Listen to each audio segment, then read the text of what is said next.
Does not wisdom call? Does not understanding raise her voice? I'm Ryan O'Dowd. I'll be leading this course in Proverbs with the Zondervan Story of God Commentary series. What is wisdom? Wisdom is about everything, and Proverbs leads us into this world of wisdom. It helps to understand wisdom by comparing it to knowledge. It's knowledge to know that a tomato is a fruit, but wisdom knows not to put it into a fruit salad. Wisdom has a sense of context. It's more than facts. It's about application and context. Often, wisdom sayings are very basic and common. Look before you leap. Don't count your chickens before they hatch. But wisdom is also about what does not meet the eye, a judgment that has to be made in the moment. Do not answer a fool according to his folly, lest you be like him. Answer a fool according to his folly, lest he be wise in his own eyes. Wisdom's also about the trade-offs we have to make. It's better to be poor and righteous than rich and wicked. Think when your mother-in-law asks you if you like her undercooked apple pie. There's wisdom to knowing how to spare feelings and yet not compromise the truth. Wisdom's also concerned with things wonderful. Psalm 104 says, "How manifold are your works! In wisdom have you made them all." Proverbs brings us before wonder. Wisdom is also tied to affection. It's not just about being smart or clever or solving puzzles. The Dominican scholar Antonin Serdian says, "Truth visits those who love her." Wisdom follows our emotions. We pursue it with love. Woman wisdom dominates the early part of the book of Proverbs. Eros and the draw to know wisdom by loving it and seeking it with our hearts and not merely with our minds. In some, Proverbs has some 915 sayings.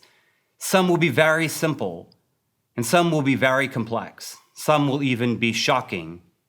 Each of them has a unique role in making us wise for life. Composition and transmission and canonicity. How did we get the book of Proverbs?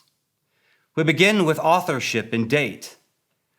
We have what we would call an honorific title for the book of Proverbs.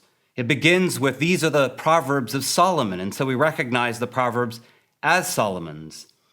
But the sayings arise from all kinds of parts of life, in family, in agriculture, romance, justice, politics, and friendship.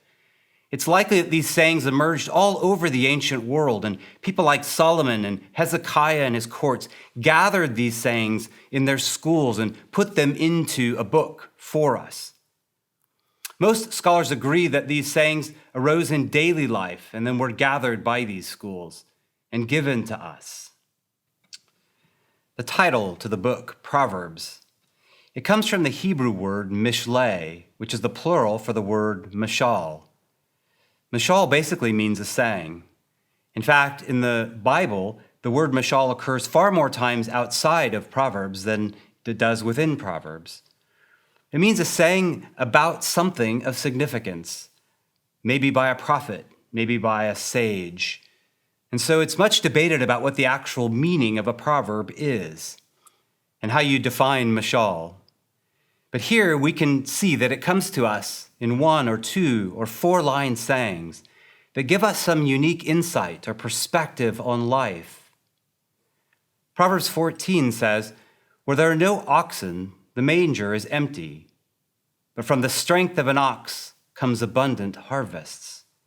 Proverbs speaks to this balance between the work that goes into caring for an ox and the fruit that comes from labor. But consider, there's a great variety of proverbs that we'll meet, many metaphors rather than simple contrasts. Like clouds and wind without rain is one of boasts of gifts never given, Proverbs 25 tells us. Proverbs will give us riddles, better than sayings, poems, and many numerical sayings as we move our way through the book. Proverbs and the canon. How does Proverbs come in to fit into our Bibles, in the Jewish Hebrew Bible and the Christian Bible? This idea that I've used today about wisdom literature is a matter of ongoing debate. I refer to Job's and Proverbs and Ecclesiastes as fitting within these books. There's many Psalms and other parts of the Old Testament that also fit with what we might call wisdom literature. It has to do with the ordering of life, with instruction, with understanding kind of daily experience. But it's helpful to remember that this category can be narrow. Job, for its own part, can be more associated with Psalms at times. Ecclesiastes is sometimes very much like the prophets or the law, or like nothing at all. When we focus in on Proverbs, though, we're at the heart of wisdom, and so we're at the heart of the wisdom genre. Proverbs gives us timely words in a memorable form. That's the genre that we're in, these little two-line poetry sayings that give us wit. The great Proverbs scholar, Archer Taylor, once said, "A proverb is a saying current among the folk." The German scholar Gerhard von Rad once said, "It is a sentence filled to the brim with ideas." In the literal Hebrew, in Proverbs chapter 30, we read this, "The leech has 2 daughters. Give, give. It's punchy, it's short. It's difficult to discern, and it speaks of mysteries often that we have to spend our time laboring over." I'll often go through this course and I'll cite my own translations or the NIV or the NRSV, trying to get at the way poetry comes into English, since it's never very simple to do. We turn now to the structure of the book of Proverbs. We'll have an outline here that we can see how the book begins to flow. The book opens with 9 opening poems, 9 admonitions from the parents. Woman wisdom begins to speak, and then we have the character Dame Folly.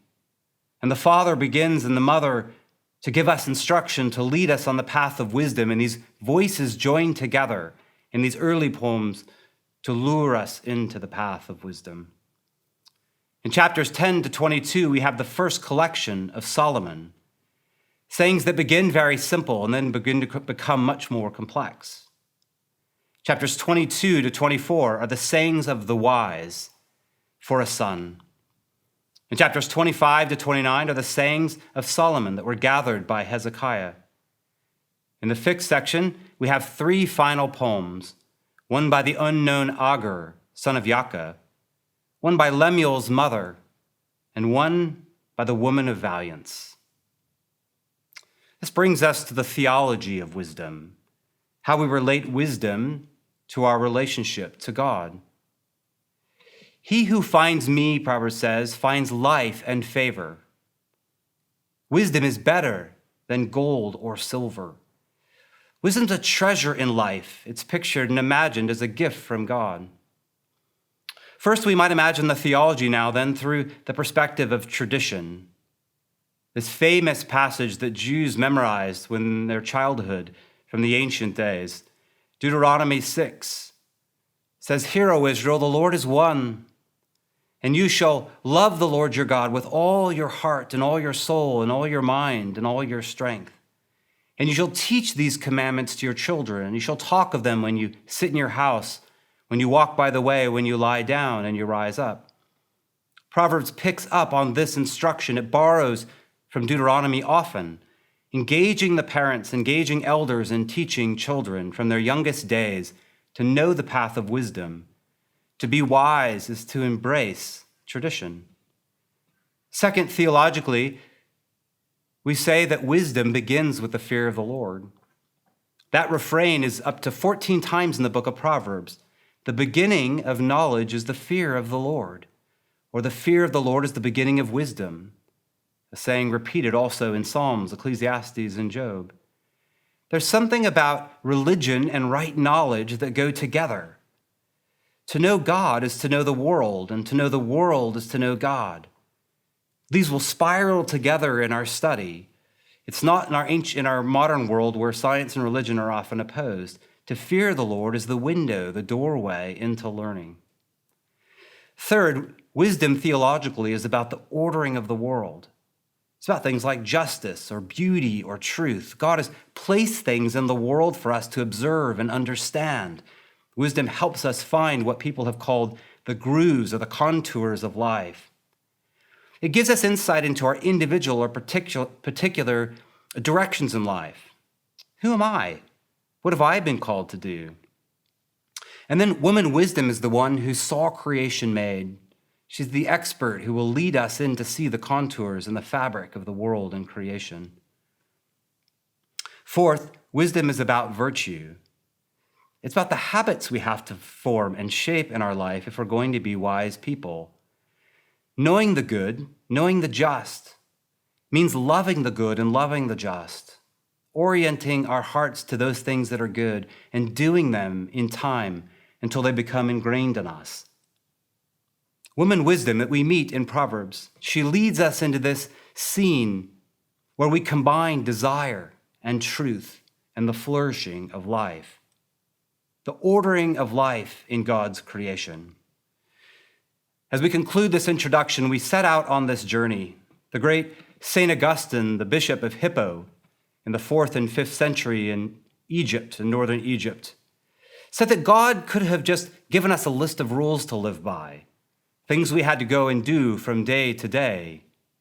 But that, he says, would be boring. Instead, he gives us things to puzzle us, to satisfy our urge to solve puzzles.